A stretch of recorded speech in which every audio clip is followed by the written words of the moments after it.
It came from England. Corn dogs.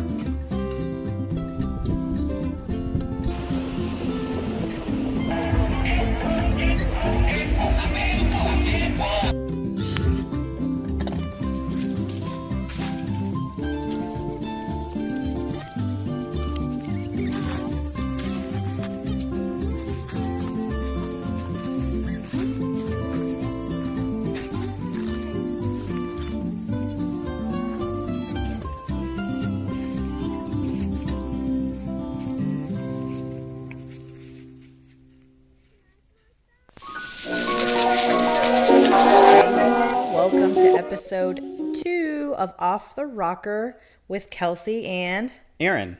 Today we're going to be talking about music and how we believe it influences us. We're going to talk about some of our favorite artists and songs, and then Aaron will share a little bit on the more technical side of why we can't play those music songs for you as much as we would want to. Yeah. I'll let you start. Oh boy. Okay. Am I firing away with questions or? However you want to do this. Okay. Oh boy, it looks like our chat's been disabled. That's not good. Oh dear. I don't know if I can update that here. Oh boy. Oh boy. Well, we don't have chat. Okay, just keep going. All right. You want me to fire away with questions? Sure. All right, so today's episode obviously is about music, how it influences us, and then talk about other things as well. But the first question I was pondering that I wanted to ask Kelsey was, in what ways do you feel music shapes us? I think in a lot of ways, because I'm a firm believer in whatever you're watching, whatever you're hearing, it influences your mind and your spirit, your mentality, your emotions, all of that. So I always try to be very careful what I listen to and what I watch. I'm very selective on like what I listen to, especially watching. I don't know why. Sometimes I can watch something and know that it's not real, so it doesn't bother me as much. But I don't know, for some reason music just kind of sticks with me. Like, I'm more of a lyrical person than an instrumental person. So when I listen to music, I'm listening to the lyrics. A lot of times I'll really like the lyrics, but I will really not like the melody or the sound of the song, but I'll like the lyrics. So, yeah. Okay. That's what I would say. Okay. Long answer. Yeah. Well, it wasn't that long, actually. But yeah, that's good. I'd have to say I would agree. You're more of the musical person than I am. You're the one who can listen to Yeah. everything full blast all the time and not bother you. But I know there's been many times where I've shouted downstairs to you and been like, turn it off. We don't need to hear that. And you're just like, but I like this song. I'm like, it's bad words. Turn it off. Yeah. So I listen to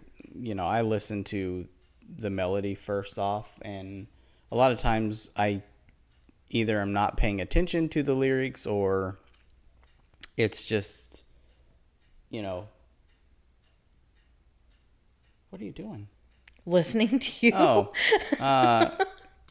I'm either just not paying attention to the lyrics or You're more about the vibe Yeah. of the song yeah, and the sound. yeah, like if it's got good bass and a good melody, I'm like vibing with it, and yeah. Now, do you like bass like back in the day when you had your Ford Explorer with your big subs in the back? Do you like bass like that, or do you just like more background noise type bass? I'm all about that bass. No treble. Okay, Megan Trainor. So yeah. I can't. Obviously, we came very somewhat unprepared. That was kind of a double negative, very somewhat. Yeah. So I'm prepared. I came prepared. I don't know I was about not prepared. you. And it's mostly I told because her, all week I was like, here's a Google document in your Google account, and I've got some things outlined there. Did I look at that? No. Did she look at it? Did she open it? No, the answer to that is all no. This was a rough week for me. Like, I think mental capacity and emotional capacity was maxed out most of the week. I think it was a rough week for, for most people, I'd have to say. Yeah. Just because of the climate of things that happened. Go to our regular camera. That's gonna. Well, I'm trying to see if I can.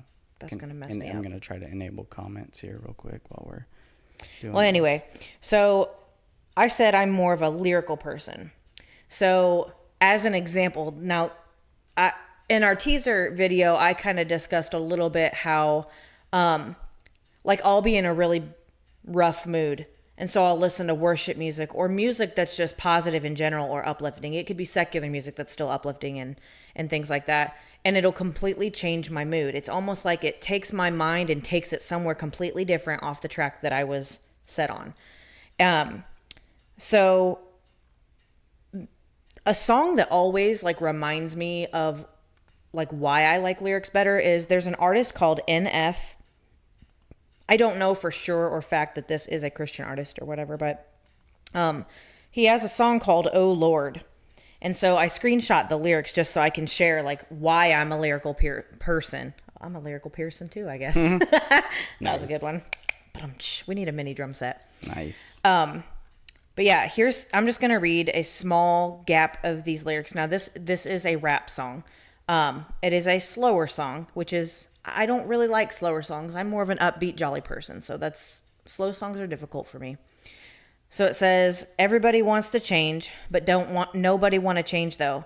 Don't nobody want to pray till they got something to pray for. Now everybody's going to die, but doesn't everybody live though? Sometimes I look up at the sky and wonder, do you see us down here, O Lord? It's easy to blame God, but harder to fix things. We look at the sky like, why aren't you listening? Watching the news in our living rooms on the big screens and talking about if God's really real, then where is he? You see, the same God that you say might not even exist becomes real to you, but only when you're dying in bed. When you're healthy, it's like we don't really care for him then. Leave me alone, God. I'll call you when I need you again. Which is funny.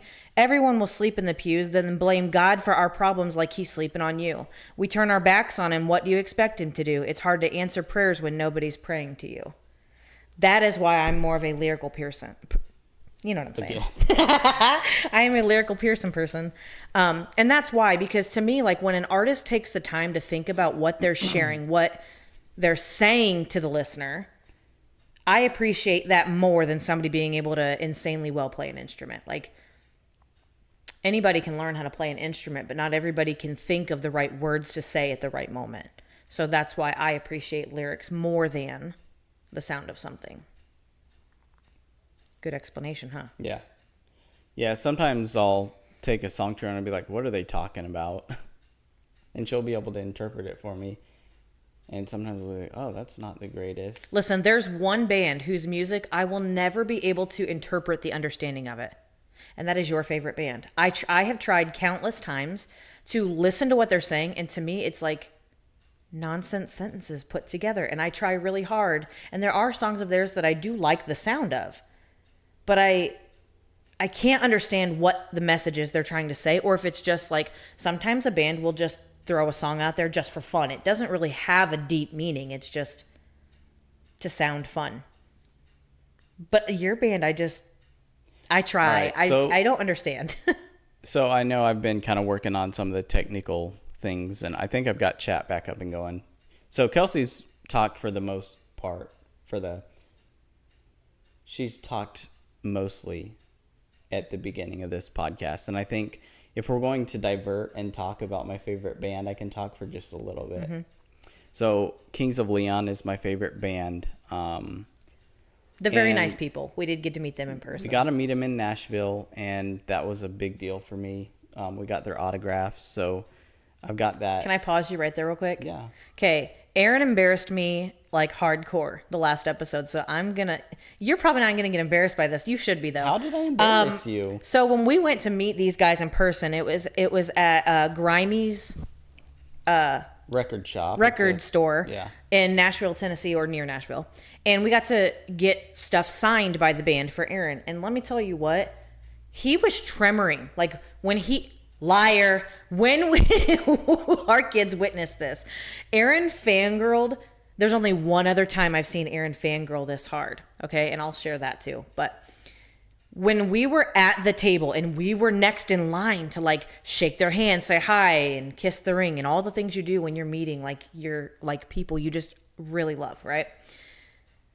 I didn't really care. I'm like, this is a really cool experience, but I acknowledge that like this is more of a sacrifice for you because this was a huge thing for you. So I kind of stayed in the background, let you and the kids do your thing while I was the video person. Now, Aaron was standing so flipping far away from this table that where I was forced to stand by the security guard, I could not stand back any further to get a clear video of you and them in the same shot. I got like the front of your face with them. So, he was so angry at me that my video didn't capture all of him and all of them. I'm like, I was 3 inches from you.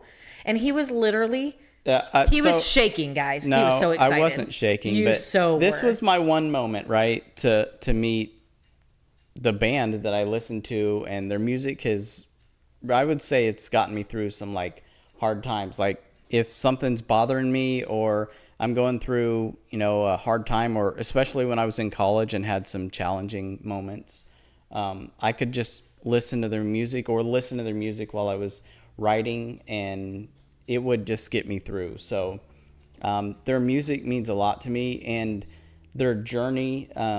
So I wanted to go through their journey just a little bit, but they come from a Pentecostal background.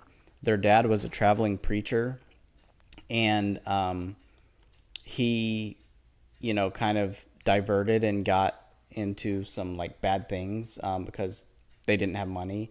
And so I think if I remember right, he was like drinking and stuff like that. And it ultimately led to their parents getting a divorce. So Kings of Leon is 4 band members, and it's 3 brothers and a cousin. So they all lived it. And, when I hear their music, or, I'm like thinking about them, I always think about what they went through. And I always like feel that like I kind of empathize their pain, even though I can't really. I guess I sympathize it because I can't empathize it. Like you can't relate to it, but you can understand it. But I can understand how much it would hurt, because Caleb, the main singer, has talked about how he was going to be a Christian singer, and he's been interviewed before. They would be an incredible. In Christian some of band. his interviews, he said, "I hope that when we get older, we can just all retire and be a worship band at a church or something and just go out that way." So anyway, that's their history. They're a secular band, so they obviously play secular music, but they put little pieces of like their religion in there. Caleb wears a cross all the time. So, and they say that they still pray together.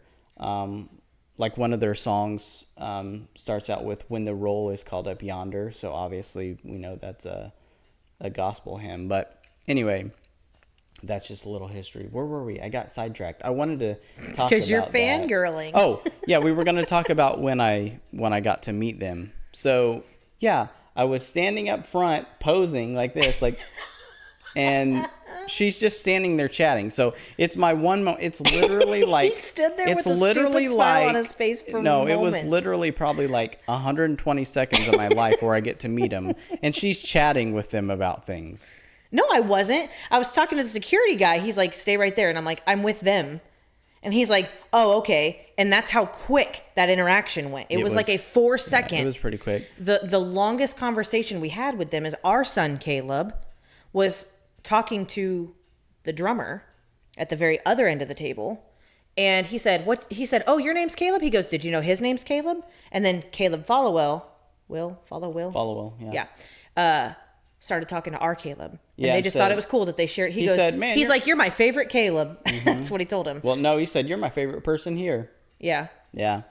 So there's some videos on my Facebook of when we got to meet him. It was actually great. She wasn't supposed to take videos, but she accidentally did, which is great. Technology and me just aren't. No. We should have had another person tag along just to be the photographer. Yeah. I didn't need to be in those pictures, though. If ever the opportunity arises. But I'll forever be your number one fangirl who will always be your camera person, but they just might not be good pictures. I have a quick little slideshow. Now, I know this is a podcast, so I'm going to explain them, and this is going to be quick. It's 4 photos, okay? Okay. We'll go through it quick here. This is exciting. All right, so this is me, obviously, standing in the record store waiting. The look on my face is like, I'm so excited I can't smile properly. Like, I don't know if you've ever been there. I think he was about to poop himself, that he was about to meet his, like, favorite people. I don't know if you've ever been there, but yeah, it's like you try to smile, but you can't because you're so anxious and excited and your nerves are like popping. Oh, see, I'm the opposite. My smile would be from freaking This eyebrow is to eyebrow. the back of me taking a picture of the band up there. By the way, if you've never been to Grimey's, that is a really neat. That's a neat place. They actually paint the outside. They change the murals on the outside of the building based on what bands or artists come and do signings. And so it is a really neat. It's Grimey's. It's what's the town that it's in? It's not Nashville, is it? It's Grimeys. Yeah, just look them up on where's Google. It's in Nashville. It's just kind of on the outskirts. And of it's town. in a really not neat town too. That town is pretty cool. Very like historic, like if you're not used to that type of thing. I mean, we also went when it was like the 7-year brood of locusts or whatever, where like 17 of them were born at the same time. It was I'm intense. trying to get through these photos. So that's their bass player there, and obviously the side of my face. Mm-hmm. And then the fourth one, this is where they're so Caleb there in the, I guess kind of in the middle, he's trying to get the little insert out of the CD so that he can sign the insert and then put it back. So yeah, I thought I'd just share those pictures real quick since we were going to talk about them. I wanted to do a little game with you. Oh, good Lord. All right. Okay, so she doesn't really like their music. There's one song that she's like, this is my favorite one, and it's on their newest album, Can We Please Have Fun? See, I like the name of the album too. That's my kind of vibe. Yeah. Just Know Where to Run. Yeah, I like that song. Yeah. So, but I wanted to just do this game. So she doesn't necessarily like their music, but because I play it over and over again, she knows the lyrics. So I'm gonna sing some. I'm gonna sing some lyrics, and I'm gonna let her fill in the next. Sometimes song, I feel like I'm in a padded room where I'm forced to hear things. So I'm gonna gonna sing some lyrics, and then she's gonna fill in the next word. Oh, okay, I'll try. You ready? Yeah. If you give up New York, I'll give you Tennessee. Yeah. See, she knows. All right, let's do another one. Watch her. Can you feel it? I know that song. I don't know the lyrics to it. Oh, you don't know that one? Uh-uh. Roll. Thought you'd know that one. No, I don't know that one. But I know, I could hum the. Yeah, I can hear it. I just don't know the lyrics. Okay, they were on, what show was it that they were on? David Letterman. Okay, David Letterman, before they were going to perform, said, "You sound like a pack of feral dogs." He asked. Now, I think that intensely bad of them. Definitely not. It's just because I'm a lyrical person, I have to be able, you have to enunciate the words you're saying or I can't understand them. And then I get frustrated that I can't understand what somebody's trying to say to me. It's like plugging your ears and somebody whispering and you're trying really hard to understand what they're saying. That's what gets me David frustrated. Letterman asked if they were going to sing that song where they sound like feral dogs, which, that's kind of mean. No, they didn't. They sang Closer, I believe. They actually were on his show a couple times at least, but one of the times they sang Closer, I think, for that one. But the song he was talking about is titled Crawl, and it's from their early days where Caleb's kind of screaming almost. It's more wailing than singing. So it's hard to... Yeah. It's kind of like Screamo. I can't understand a word they say in Screamo. It's the same thing. I want to know what you're saying, but I get frustrated when I can't. Really? Really, really. All right, I'm going to do at least one more song Okay. here. Okay, you ready? Let's see. I'm trying to think of one that I listen to more often than not. There's so many. All right, I had one in my head. I don't know if you'll know this one, but I'm going to try. The blank comes first, okay? And so you try to fill in the word before Okay. I start singing. Okay. Blank brings us ice cream while we're waiting. The Ice Cream Man. No. It's the only obvious You answer. don't know? No, but why would the Ice Cream Man not be the one to bring you ice cream? Maybe she doesn't listen as much as I thought. Coco. What? Yeah, the dude's name is Coco. Now I'm just thinking the Rice Krispie little guy. Really? I'm really trying to follow, but I can't. All right. I don't know if there was anything else.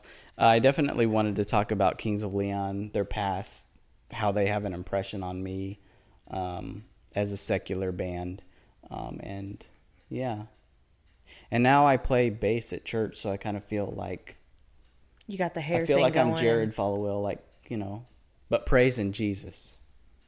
Plucking strings with holy fingers over here. Yep. So, Aaron wanted for this podcast, I don't really want it to be like a topic where we have to follow that thing. I want us to be able to both, because when I said music, he's like, yes, music. He had an idea for it and I had an idea for it, but I believe that we can mesh those ideas. So Aaron wanted to kind of take it in the direction or share his experience about more of what kind of music do you like? What's your favorite song? Like that type. Yeah, and when I said that, Kelsey was like, we're not talking about favorite songs. And I was like, whoa, okay. Well. But then I realized, you know what? Like somebody's going to get something from either you or me or both.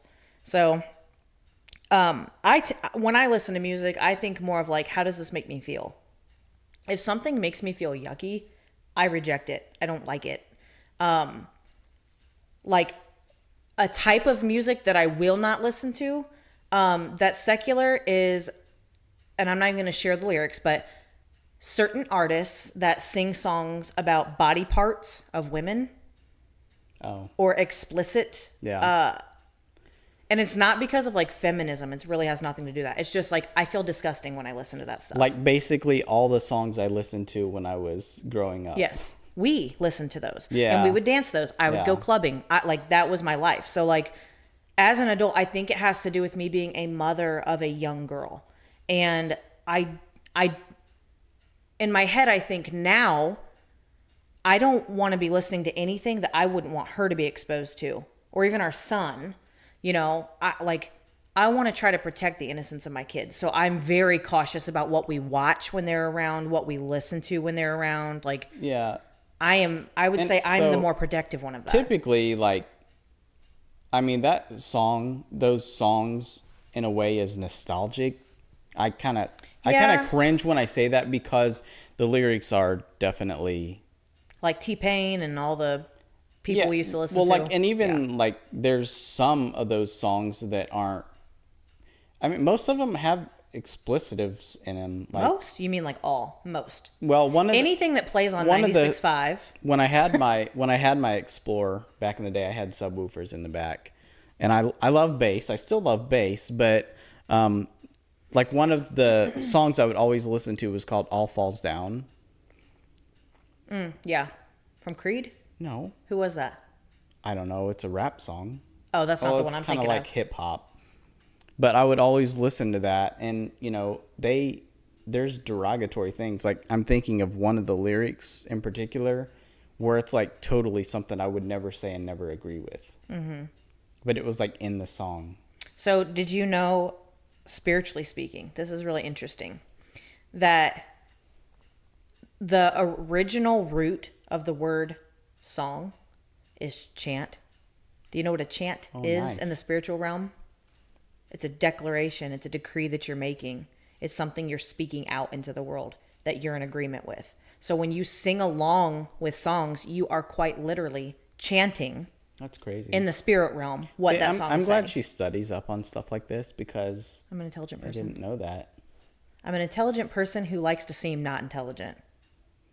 I always wish I lean that way. I always wished I was one of those people where somebody was like talking about like popcorn. I was like, did you know that in 19 whatever Orville Redenbacher, who went to Purdue University, you know what I mean? But I'm just That is a fun fact. He did go there. Yeah. Yeah. So another interesting thing that I was doing, I've known this for a while, but I went back to my research to kind of pull this back up. On the topic of music, it is so powerful, like along with the chant and stuff like that, music is actually so powerful that they have done scientific studies, like research studies on people who are in medical comas. Okay. I'm not 100% positive. Some of the articles I read said that they were brain dead. Some didn't. Okay. But they are in a deep coma that they cannot come out of. Okay. They did shock therapy. They did like electrotherapy. They like gave them medicine. They had like priests come in. They did all these interventions. And the only thing for a lot of these people that they could show brainwaves on the screen again was by playing music. Brainwaves, like for whatever reason, we are created where music can go deeper into the core of our being that just regular conversation and words can't. That's why I believe music has the ability to like change the way you feel about whatever. And she had mentioned that to me earlier in the week. So she did prepare some, I'd say she did prepare some, or she just already has the plethora of knowledge. But I said, well, you know what to play if I'm ever in a coma. I'm going to play When the Roll is Called. That would be good too, because I love a good gospel tune. Alan Jackson's Precious Memories albums are awesome. Yeah, that really gets me going too. Deep. We got deep fast. You want question number 2? Sure. All right. Question number 2. Do you think listening to secular music is okay? To an extent. Just because somebody doesn't claim to be a Christian artist doesn't mean that they don't have Christian values. But I believe in somebody based on their actions. Their actions will always tell you. So what they say, how they act, how they treat people, how they live their life behind closed doors. I'm taking into account that more than I'm taking into account what they're creating. So you can sit here and say like you are this thing all you want, but if what you're creating and putting out into the world doesn't reflect that, then are you really that or not?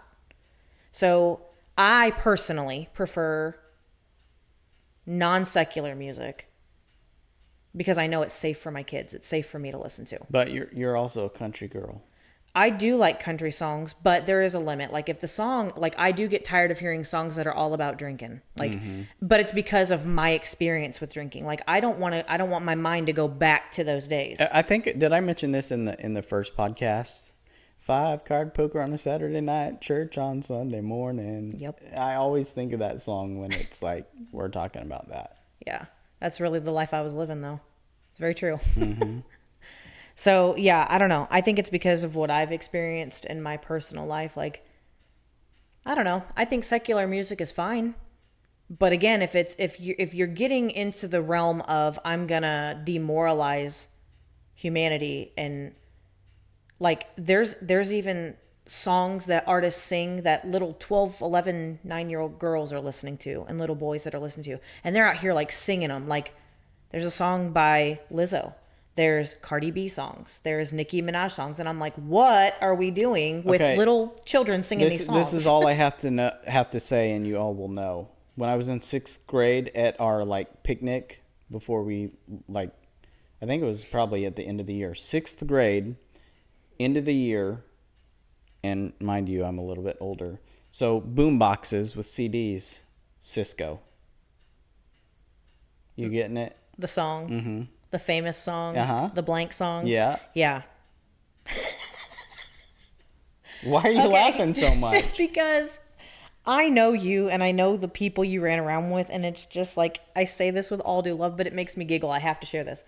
Can you imagine like a band of nerds run around being like, she's so fine, she's so hot, and all the girls are like, yeah, we're into basketball players. But it just makes me giggle. So for the record, I believe it was myself and my friend Joey who were first and second place in our NCAA tournament. Yeah.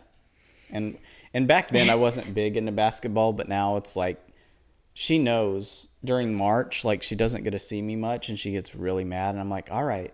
I was like, in April, I'll make it up to you. He's somehow, I don't know, you've influenced me over the years though, because I went like, even past relationships with friends and stuff too. I used to absolutely hate country music. I thought it was the most terrible, awful music. Because it was so annoying. All it talked about was, oh, she broke up with me. Or Taylor Swift, oh, he broke up. And it's like, so what? That happens to everybody. And like, that was what I felt like every country song was about. Breakups, then we go to the bar and drink. Because what else do we do? And it was like every song like pivoted on that idea. I love this bar. Exactly. And so, I don't know, I thought it was dumb. But then I was in a relationship with somebody who was like, check this song out. And I can't even remember The Thunder Rolls, that song. Yeah. I was like, that has different meanings. Yes, I was like, oh, snap. This is like at the time, that's the deepest country song I've listened to. And that's actually the song that kind of got me thinking, oh, maybe country music is more than just like breakups and beer, like, and cigarettes. Like maybe. And I don't even know what the meaning of that song is. I just know it because I've listened to it over and over again. Mm-hmm. So yeah, that's me. Melody, and I like it, and there's thunder clashing in the song.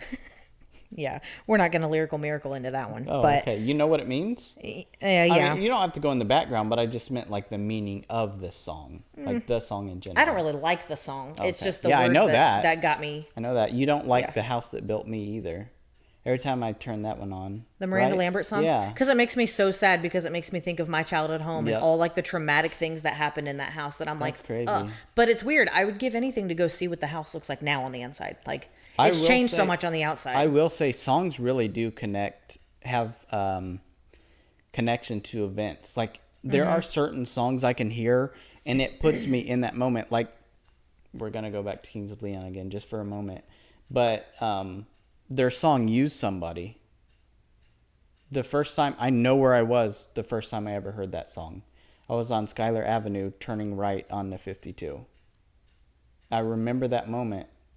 That was the moment when I was like, I had heard Kings of Leon on like YouTube before and I was like, what is this band?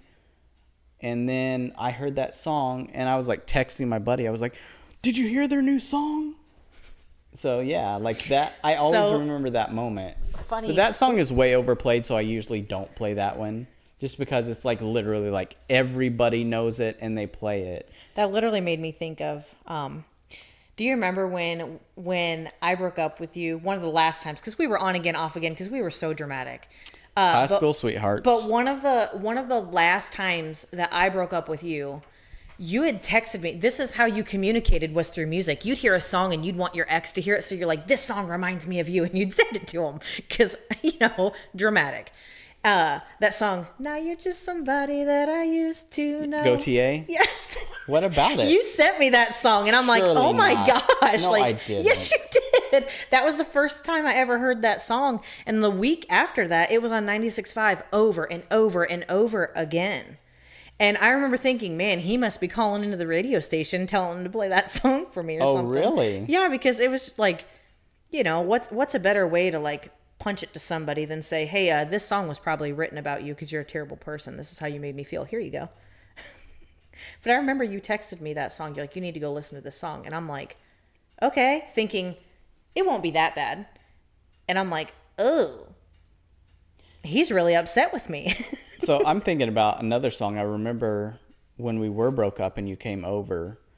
It's that song. I sent it to you the other day too, because it's like kind of, I don't know if it's the opposite of the song we're just talking about, but it was basically, it's the song that goes, she's everything to me, but there's lyrics like, she's a Saturday in hometown or something. She's a church girl on Sunday, a cross around her neck and a curse word on Monday and different things like that. Shh, don't be giving away all our secrets now. That's not this episode. But the chorus is, she's everything to me. So I played that song for her. She was like, so dramatic. So one of the notes that I kind of wrote down is to go along with your question of is secular music okay? I think yes to an extent, and I even wrote a note, what we wouldn't want our children listening to, we probably shouldn't be either. Mm-hmm.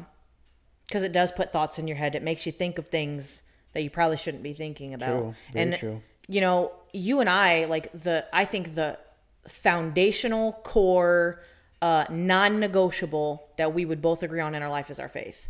That is a absolute non-negotiable. We are Christian. We believe in the Lord Jesus Christ. Like that's our life. That's our foundation. Everything the rock else on is which I stand. Everything else in our life is built on that foundational belief. And so that has a lot of influence. So is secular music okay? Maybe to some. Maybe to somebody it is. As a Christian, though, yes, to an extent, but I'm still careful about what they say and what that person represents. That's the other thing, too, that there are Kings of Leon songs that, have the little E. But not many. Most of their songs aren't, especially now. Like, I think their last 2 or even 3 albums, there's not one song. And I mean, when there's an E on their song, it's just because they say, like, a curse word one time. Mm-hmm. So to me, I'm like, there are some of their older songs. There's a few songs that, like, when they come on, I don't like playing them around the kids.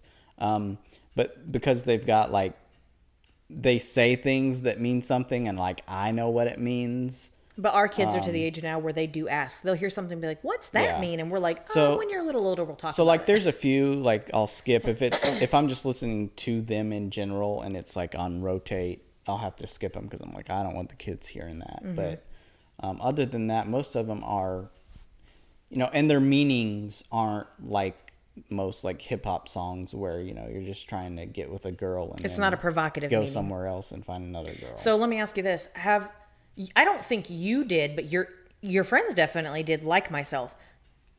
Somewhere around our early teen years, an emo phase where, like, Yellow Card, Breaking Benjamin, Mm-hmm. What are some of those other bands? Flyleaf. Switchfoot's kind of. Reliant K.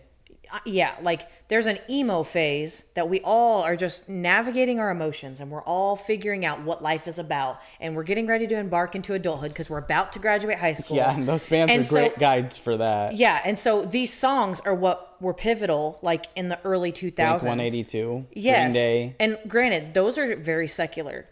Most of those are very secular bands. But music makes you feel a type of way. Like, I remember the one place I could always go when I was really overwhelmed, upset, or angry was my mom and dad's front porch swing. Sitting on a front porch swing it just reminds you of sitting with grandma and grandpa and being able to talk to them about whatever you want to talk to them about, and they would always have good advice. Well, my grandparents weren't around, and, like, I wasn't real close with my grandpa like I was at that time. But I would sit by myself and listen to this music and sit on my front porch swing. And I tell you what, in the middle of winter, I'd be out there on that swing with blankets. And I've sat out there with you before. Yeah, and my point is, I would listen to this music because I was sad. And it would be hours of sad music. I'd go to bed. So was it like compounding the sadness? Yes! And it's like, man, I just want somebody to make me feel valid. So I would listen to this music to feel valid, but all it did was make me more sad for a longer amount of time. And eventually I would work through my emotions and it would get better. But we do that. Like, people do that. When they're sad, they want to listen to sad songs. Like, our daughter, she's 7 years old. And I yell at her for this all the time. I love her to death. But she'll cry, and then the first thing she'll do is run upstairs to the bathroom mirror and watch herself cry. And it causes her to cry more.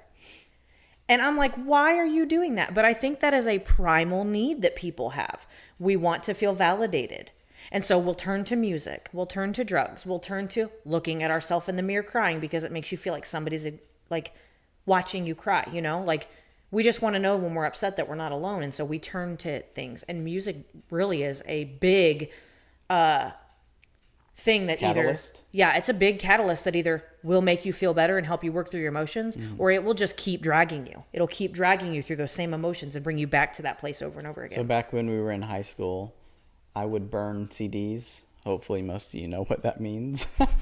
Probably our following knows what it means. But yeah, I'd burn her CDs, and I gave her one that was like love songs, I think, wasn't it? Mm-hmm. And I know that one of the songs on there was "That's Amore." Yeah, I took when it. the moon hits so your I eye took like a that. big pizza pie. You burnt them on my MP3 player. Oh, was it on there? And I took it to church I burnt camp. the CDs too, but yeah, I think. And me and my cousin Kayla, in the middle of the night, would go, "That's amore," and we would get yelled at because they're like, "You're supposed to be in bed," and we would listen to that whole CD, or what was the MP3? Yeah. And it was just like a great time. I don't know. I like music. I'm just more of a movie person. I like to be entertained rather than have to think I would about choose something. music every day over a movie. I have a few favorite movies and like one that's nostalgic to me that I'll watch sometimes. But like literally, right now I can think of like my 3 top movies. Do you want me to name them? Sure. Should I name them? Sure. Secret Life of Walter Mitty. I like the meaning behind that. She hates the movie. She won't watch it. It's just slow. Too slow. I guess for her it's slow and boring. I love the actor. My son Caleb loves the movie too, which was cool because I decided to watch it. I love and the he loved actor. it. Don't get me wrong. That movie specifically is just too slow movie. So the meaning is, I just love the meaning of the movie, and I do photography a little bit too. So maybe that's why it's part of it gets me. Number 2, Book of Eli. Again, I love the meaning of that one. It has a good meaning, but it's very provocative. Like, Really? yeah, there's scenes in it that I'm like, I don't want to watch this. Well, the meaning of it is, I love the meaning The of that last one. existing Bible on earth. Yeah. And protecting it. Yeah. And number 3, White Chicks. Okay, if that's not on your top 10 favorite comedy movies, then I don't even know if you're American. Aira cuando la mela. And listen, there's Home in America. Open up. there's Sprite remix in the background of that convenience store. All about the Sprite remix. Oh my gosh. It's called Sprite Tropical now, but yeah. All right. You want your third question, or do you want Sure, to go ahead. expound on what you got? Final question I have for her. The song that can always improve your mood. Got What it. is it? Got it. Anything from this artist. And it's Forrest Frank.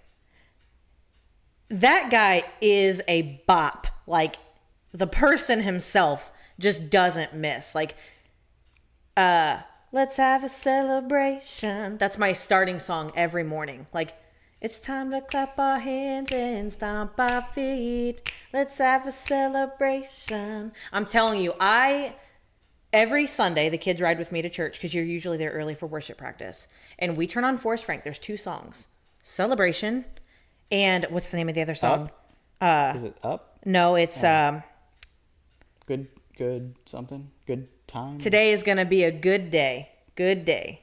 No matter what comes my way, it's going to be a good day. Yeah. Good day. Okay, that's not the key of it, but I can't sing. So She can. I'm wanting to do, this is music, but we're not doing this today, but I want to do an episode where her and I are singing together. I'm actually anxious to hear how terrible I probably sound singing just the little snippets in today's episode. But I think even though, we don't have perfect pitch and stuff, I think it's fun, especially like gospel songs or like Christian songs for her and I to sing together. So hopefully, we can do that. let me get a little more courage to embarrass myself. I've already been embarrassed once. Let's give us some time. Better get it going before we have, thousands of followers. Follow Wills. But hey, if they want to follow too, that'd be great. Yeah, Maybe someday we'll get. Yeah, anything Forrest Frank, though. Anything Forrest Frank. Even his slower songs. Because everything he writes is just from the perspective of encouragement.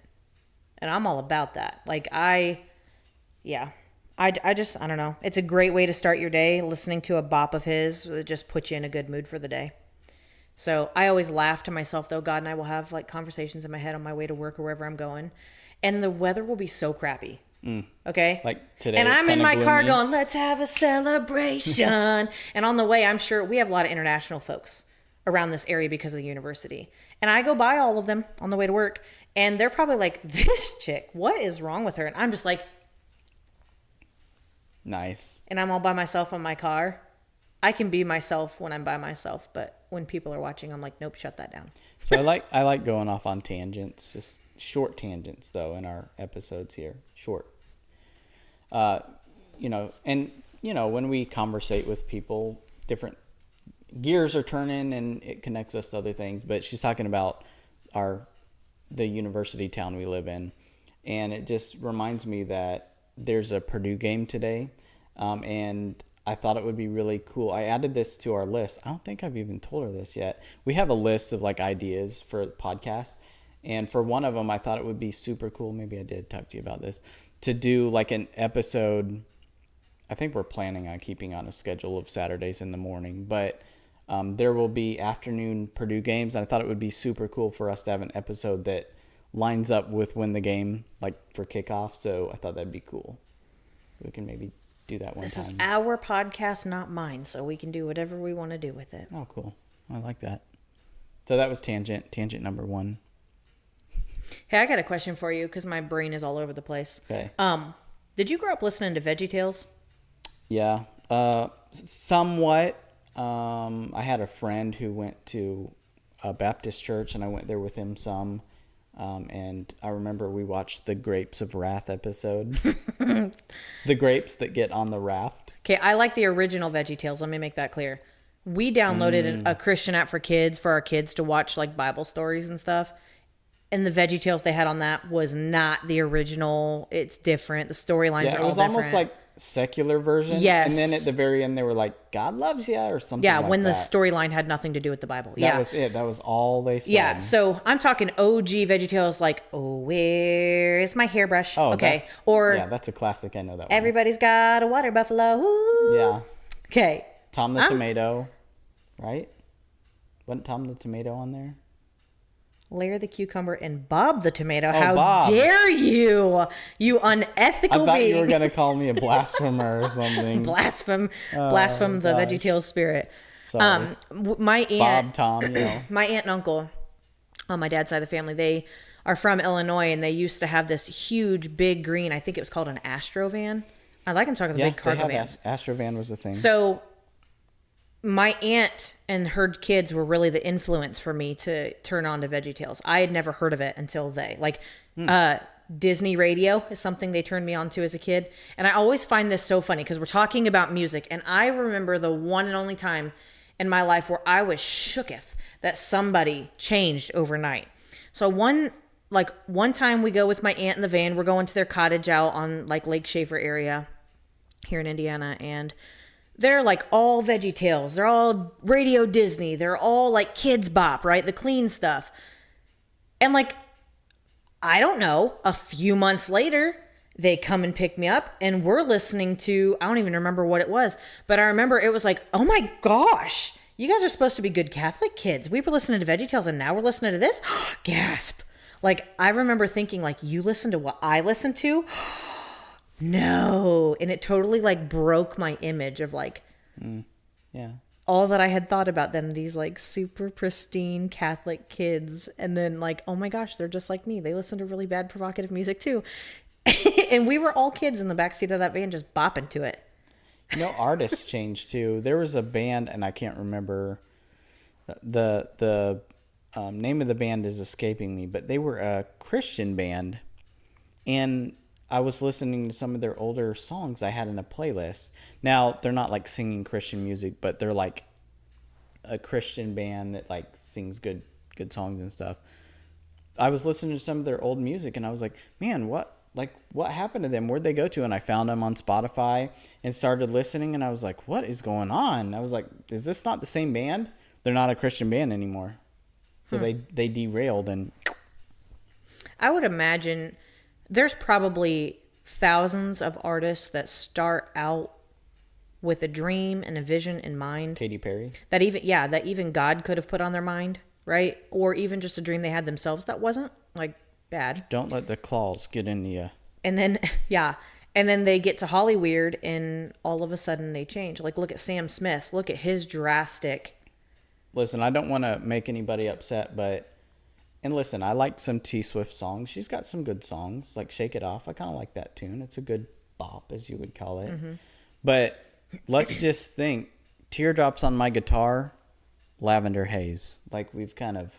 There's been an evolution. Right? Yeah. Yeah, an evolution of an artist. Artists, change and stuff like that.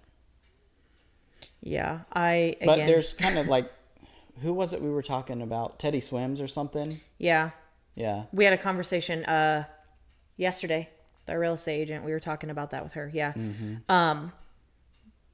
She really loved this song and thought it meant something really good. And then when she did a little more digging on the artist, she's like, oh, that is not what that song meant. Well, I think she said it was like an AI song. It was an AI generated, yeah.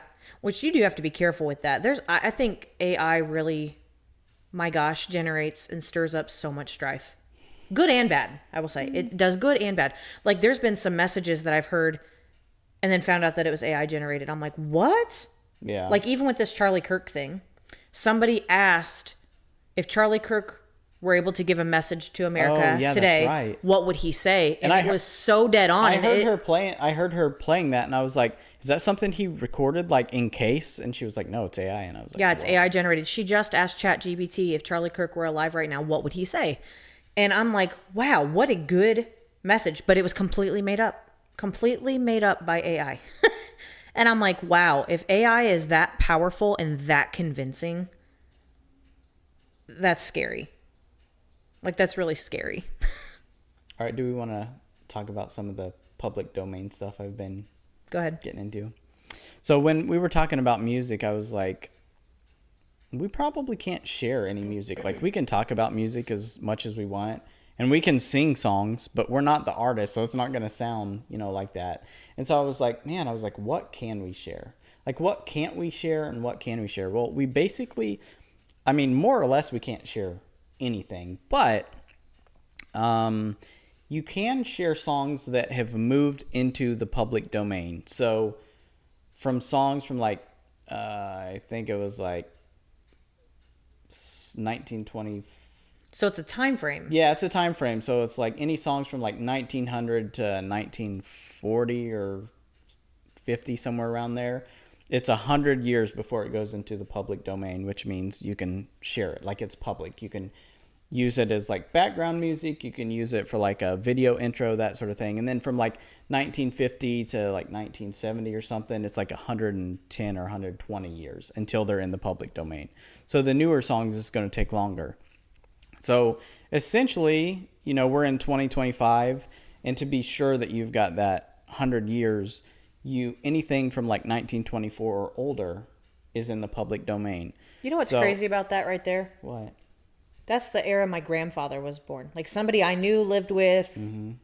You're telling me that's 100 years already? Like you're looking into that time frame? Yeah. Good night. So anything from like 1924 and older, we can play on the podcast. So any recordings, and you have to be careful too, because the sheet music is also in the public domain. So like that is in the public domain, but you have to make sure it's a song that was recorded like from 1924 or older. That music, if it was recorded like later or more recently, you can't share it. So it could be that song more recent, you can't share it. So I found a few. These we can legally play. Now, YouTube still might flag us. I don't know, because they have an algorithm and it listens for music. But you can always, what's it called? Like basically ask them to like let it be on there. There's a word, I can't think of it right now. Anyway, you'd like fill out a form and say, hey, like you shouldn't flag this because this is public domain. So I've got a few songs. So really quickly too. So I've been trying to learn Spanish more than I already know. So I took a few years in high school, a year in college. I worked with some folks that spoke Spanish. And so I've been studying on Duolingo every day. I'm at like a 44-day streak or something. Woo! So I thought it would be cool if I could find one that was like Mexican folk music. So I found a Mexican folk song. It's called Cielito Lindo. It translates to... Is that the male version of Linda because it's in an O, not an A? Well, kind of. So Lindo means beautiful. Oh, not what I was thinking. Cielito technically actually translates to sweetheart, but in the meaning of this song, it's Cielito Lindo means beautiful heaven. So I'm just going to play a little snip here.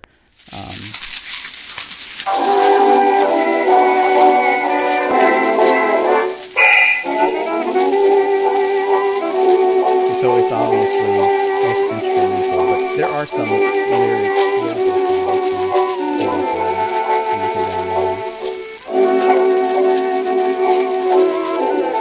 Honestly, when I think of my head music like this, it takes me back in time to that time period. It makes me wish I was alive then to see what it would look like, what it would sound like. Like back in my grandpa's childhood, I would have loved to go back to that time. Sometimes I think I was born at the wrong time. I know I wasn't, but sometimes I've got an old soul, I guess. Me too. I really wish I could have been alive back then to like really see what the world was like. So that music takes me back to that time. Okay, so I've got another one. So the Cielito Lindo that I just played, I can't remember. It was from 1924, I think, that recording. Okay, I've got another one. Now, this is a familiar song, so I'm going to play this. You won't recognize it at first, but at about 20 seconds, you're going to recognize this song. And Kelsey hasn't heard this, so she doesn't.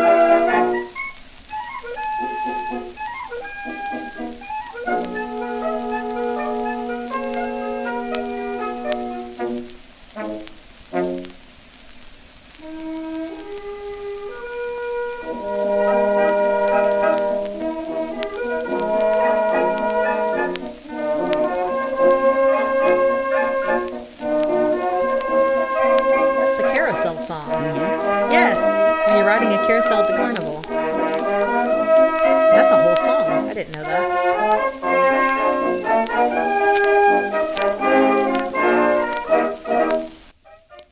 So that one's called Blue Danube Waltz. I hope I'm pronouncing that correctly. But yeah, that's in the public domain, that version.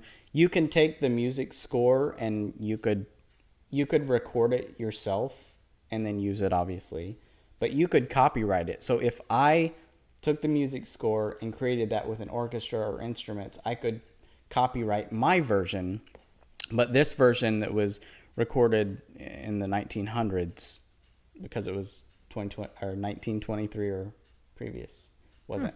I got two other quick things to share, and then I'm gonna let Kelsey kind of finish up. I'm trying to put less media as far as images in here because I know there may be people like watching or listening on Spotify, rather, because it's a podcast and not watching. But if you do tune into the YouTube, you'll get to see this. So we all know who Jelly Roll is. He's kind of a famous artist, at least recently kind of famous. So there's a fellow who was named Jelly Roll Morton. So I have found the original Jelly Roll, and I'm gonna show him to you guys. So let me get him up here on the screen. Come on now. I wonder if he really looks anything like him. Is this gonna work? Oh, it's not showing up. Maybe I gotta move it on top here. Hold on just a second. There we go. Jelly Roll Morton. Yeah, it doesn't look anything like what we know. And I thought I'd hit him with the 8-bit glasses there. I love that. I love your technical skills. All right. He's a real G. So now we're going to listen to Jelly Roll Blues, the OG Jelly Roll tune. Are we ready for this?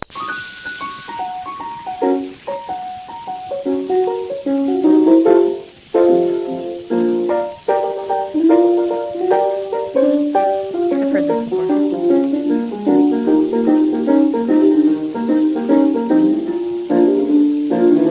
All right, I'm cutting it off because we've only got a couple minutes. I'm going to let Kelsey wrap it up. All I'm saying is music now is almost talentless compared to what you had to do without all the technology. Like back in the day, you didn't have technology. You had to have the skill. It was all analog. It was 100% you, raw, unfiltered, had to have that skill. Yep. Like no emphasizer, none of the crap that they use now. Like no auto-tune. It was you were either good or you weren't. And they were very talented back in the day. Yeah. Patsy Cline. I know, like just insane Elvis. talent.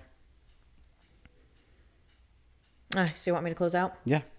Well, thanks for joining us today. Thank you guys for listening along and just dealing with us and our weirdness and awkwardness. And our technical issues. And, with me being a perfectionist, I lock up. But yeah, we'll get it. I clicked the wrong button. I marked it.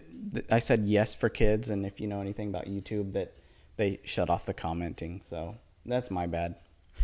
We'll get it right next time. That's all right. So we hope if you're listening, you follow along next week. The tentative plan right now, I'm waiting for a few institutions to get back with me, but I do want to talk about my experience with caretaking somebody with dementia. So we do have a friend that's got lots of questions who's battling and dealing with it right now, taking care of somebody herself from a distance. So we do want to talk about that.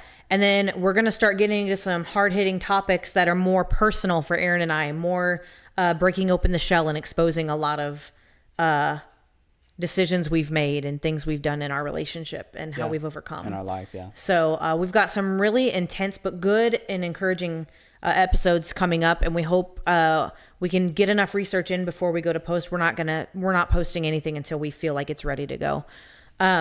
So yeah, follow us on YouTube. It is, what's our handle?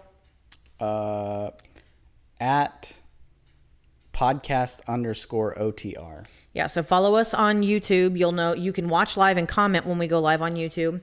You can interact with us. We'd love to have more interaction with people. We want to hear what you have to say. We want to see your questions and do our best to answer those, especially in the episodes where we're talking about our personal life, where we will have the answer to those things. So we're also on Spotify. Yes, and follow us on Spotify. If Off you the just Rocker. search Off the Rocker, we are close to the top for some reason. So yeah, so share our episodes, follow, whatever you got to do to get us out there, because we do really want this podcast to help people. I know this episode and last, we were kind of just being silly talking about stuff, but starting next week, we're really going to start getting into some meat and potatoes type stuff that we really do want it to impact people, to help them and make their life a lot better. So be sharing and following so you get the notifications when we go live, and then we would love for you to comment and interact. Even after it's posted, comment. We want to hear what you have to say. So we love you guys. Have a blessed week. And